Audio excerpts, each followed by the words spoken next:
เป็นเพชรน้ำหนึ่งในบ่อแก้วห้อยสายสมเป็นขวัญใจดอกนิ้วบานประจำปี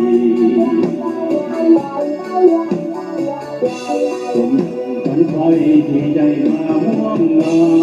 นปากตัวแทนขันสาวดอกนิ้วบานปีเป็นบุญของอ้ายที่ได้พบคนดี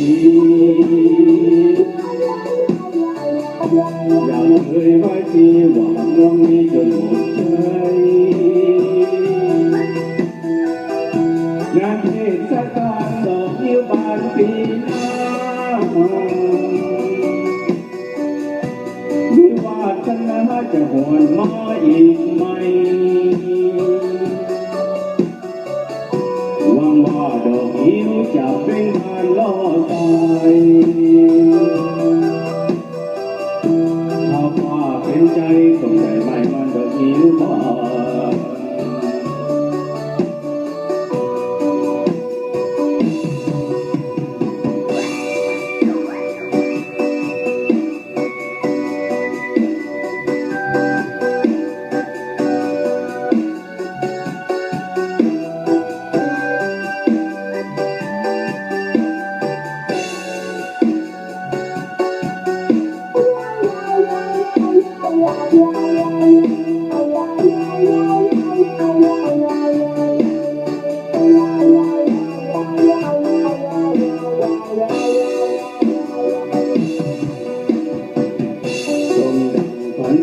ที่ได้มาร่วมงา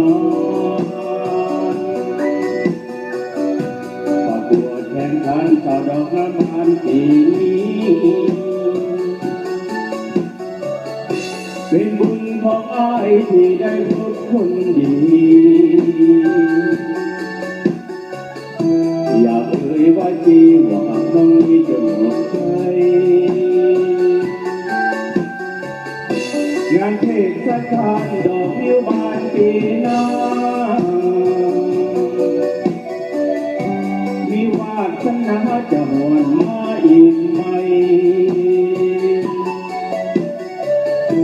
หวังว่าดอกนิ้วจะเป็นการล่อตายถ้าฟ้าเป็นใจก็ไม่ได้มันดอกนิ้วบานเป็นใจคนใดไม่